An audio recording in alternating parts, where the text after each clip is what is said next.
अल्लाहु ला इलाहा इल्ला हुवल हय्युल क़य्यूम।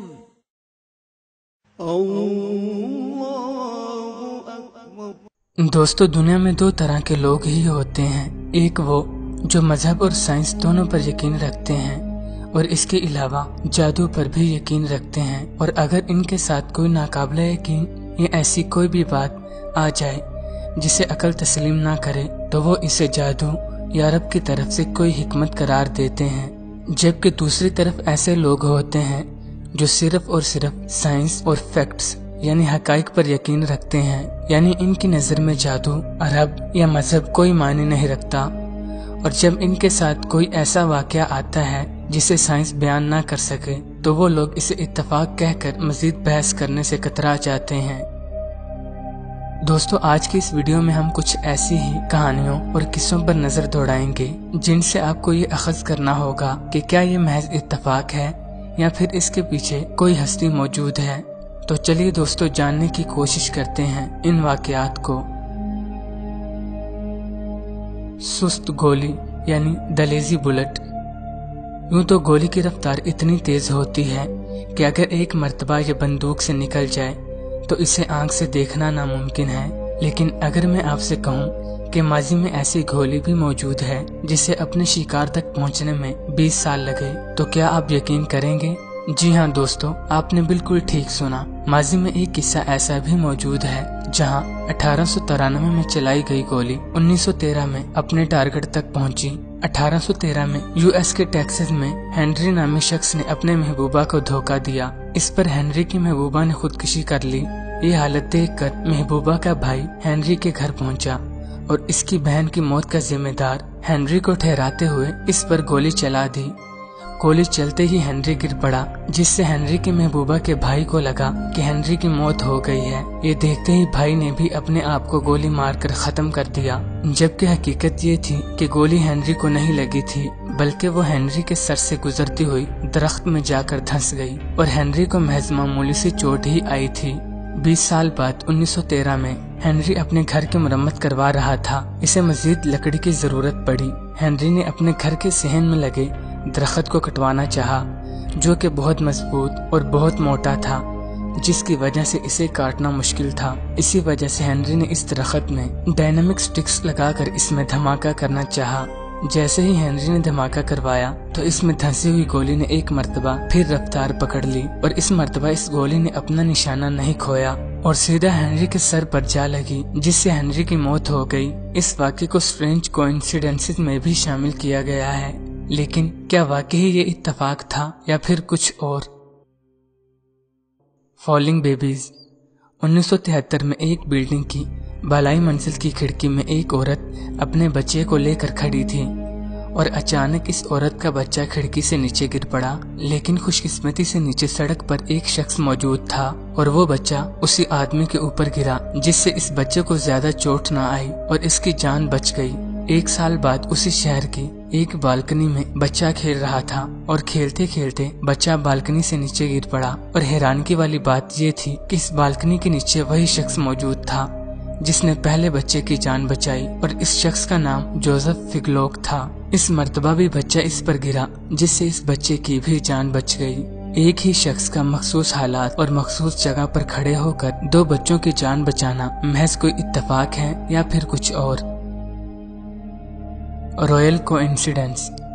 1864 में इटली के मोन्सा शहर की एक सुबह किंग अबर्तो वन एक छोटे से रेस्टोरेंट में अपने साथियों के साथ पहुंचे। जब वेटर ने इनसे ऑर्डर लेना चाहा तो किंग अबर्तो वन ने नोट किया कि वो वेटर शक्लो सूरत में बिल्कुल किंग अबर्टो जैसा ही है। जब इस वेटर से बात की गई तो किंग अबर्टो ने पाया कि दोनों 14 मार्च 1844 में पैदा हुए, यानी दोनों का यौम पैदाइश हत्ता के सन भी एक ही था। यहाँ तक कि दोनों की जगह पैदाइश भी एक थी और दोनों की शादी मार्गरेटा नामी औरत से हुई थी।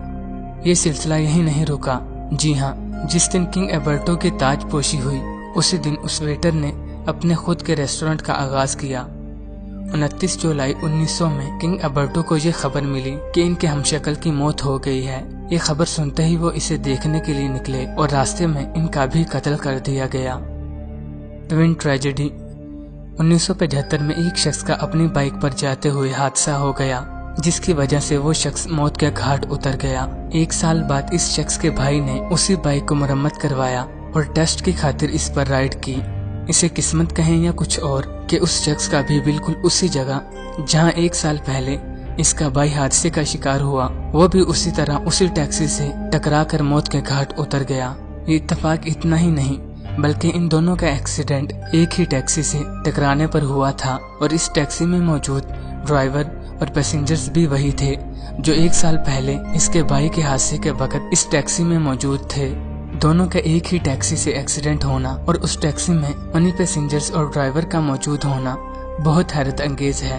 इस वाक़े को सुनकर सब हैरान थे और ये माजी का सबसे अनोखा और दुखी वाक़या भी माना जाता है।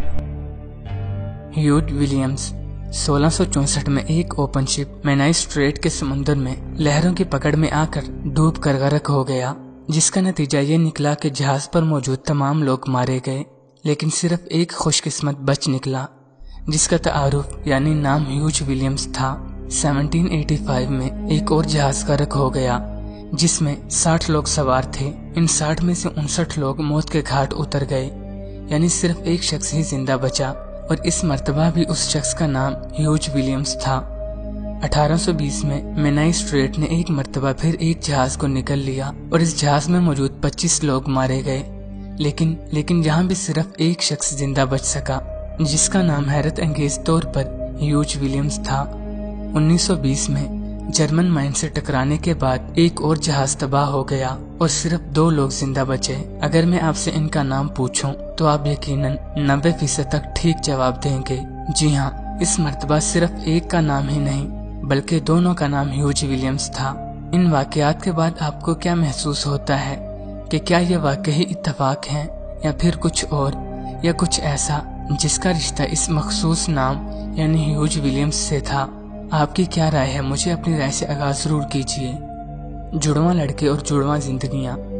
दोस्तों, आपने जुड़वां बच्चों के मिलने और बिछड़ने की कई कहानियों को सुन रखा होगा, लेकिन ओहायो के 2 जुड़वां भाइयों की कहानी वाकई ही बहुत हैरान कर देने वाली है। ओहायो की एक 15 साल लड़की ने 2 बच्चों को जन्म दिया जो कि जुड़वां थे। ये लड़की इन बच्चों की देखभाल नहीं कर सकती थी, लिहाजा ओहायो के 2 खानदानों ने इन बच्चों को अडॉप्ट किया और यहाँ से इन बच्चों की अलग अलग मगर एक जैसी हैरत अंगेज जिंदगी शुरू हुई। दोस्तों, इत्तेफाक यहीं से शुरू हो गया जब दोनों वालिदैन ने अपने लिए पालक लड़के का नाम जेम्स रखा और इस तरह इत्तेफाक का ये सिलसिला शुरू हो गया और चलता ही रहा। स्कूल में दोनों की दिलचस्पी मैथ के सब्जेक्ट में थी। बड़े होने पर इन दोनों की शादी लिंडा नामी लड़की से हुई, यानी इन दोनों की बीवियों का नाम लिंडा था। कुछ ही देर बाद दोनों भाइयों ने अपनी अपनी बीवी को तलाक दे दी। दोस्तों, आपको ये जानकर हैरानगी होगी कि दोनों ने दोबारा शादी की और इस मर्तबा भी दोनों बीवियों का नाम बेटी था। यहाँ तक कि इन दोनों का पहले से एक बच्चा भी था और दोनों का पहला नाम जेम्स ही था।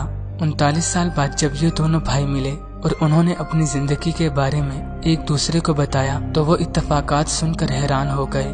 ये दोनों भाई एक ही तरह की मुलाजमत किया करते थे और दोनों को ही एक ही ब्रांड की शराब पसंद थी। दोस्तों, क्या इन दोनों भाइयों की जिंदगी में इतना कुछ एक जैसा होना महज इत्तेफाक था या फिर कुछ और? इस सवाल के आगे बड़े बड़े साइकोलॉजिस्ट भी बेबस हो गए। दोस्तों, मुझे कमेंट में जरूर बताइए कि सबसे अजीब वाकया आपको कौन सा लगा और आपकी इस वीडियो के बारे में जो भी राय है हमें अपनी राय से आगाज जरूर कीजिए। चैनल को सब्सक्राइब करके बेल आइकन को भी ऑन कीजिए।